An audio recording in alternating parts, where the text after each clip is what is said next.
আসসালামু আলাইকুম প্রিয় শিক্ষার্থীবৃন্দু। তো আপনারা যারা 2024-25 শিক্ষাবর্ষে অনার্স প্রথম বর্ষের শিক্ষার্থী রয়েছেন, তো আপনাদের যে রিলিজ স্লিপের ফলাফল তো সেটি কবে প্রকাশ করা হবে, তো সে বিষয়ে কিন্তু একটা নোটিশ প্রকাশ করা হয়েছে। তো নোটিশটি প্রকাশ করা হয়েছে জাতীয় বিশ্ববিদ্যালয় ওয়েবসাইট থেকে।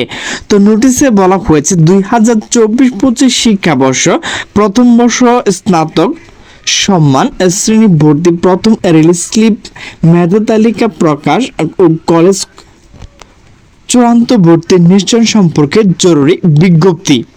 জাতীয় বিশ্ববিদ্যালয় 2024-25 শিক্ষাবর্ষের প্রথম বর্ষ স্নাতক ভর্তি কার্যক্রম রিলিজ স্লিপ মেধা তালিকা 15 সেপ্টেম্বর 2025 তারিখ বিকাল 4টায় প্রকাশ করা হবে। তো এটি আপনারা কিভাবে দেখবেন? তো আপনার মোবাইল SMS অপশনে গিয়ে আপনাকে যে বিষয় টাইপ করতে হবে NU স্পেস, এরপর আপনাকে যে কাজটি করতে হবে THN স্পেস, এরপর আপনার যে রোল নাম্বারটি রয়েছে তো সেটি টাইপ করার পর আপনাকে পাঠিয়ে দিতে হবে 16222 নাম্বারে।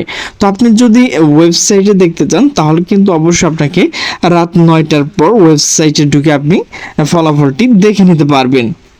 তো আপনাকে ভর্তির জন্য যে কাজটি করতে হবে, আপনার যে রিলিজ স্লিপে যে চান্স পেয়েছেন তো সেটি প্রিন্ট করে কিন্তু অবশ্যই আপনার কলেজে 15 তারিখ থেকে 25 তারিখের মধ্যে জমা দিতে পারবেন। তো এরপর আপনাকে কিন্তু রেজিস্ট্রেশন ফি, তো এখানে কিন্তু 566 টাকা। আপনার কলেজ কর্তৃপক্ষ এর চেয়ে বেশি নিতে পারে। তো কলেজ কর্তৃপক্ষ আপনাকে জেনে নিয়ে আসতে হবে। তো তাদের যে ফিসটি মূলত ধরা হবে তো সেটি দিয়ে কিন্তু আপনাকে কলেজে ভর্তি হতে হবে। তো এরপর 3 এবং 4 নাম্বার যেটি রয়েছে এটি আপনাদেরকে দেখার দরকার নাই, তো এটি কিন্তু কলেজ কর্তৃপক্ষ করবে।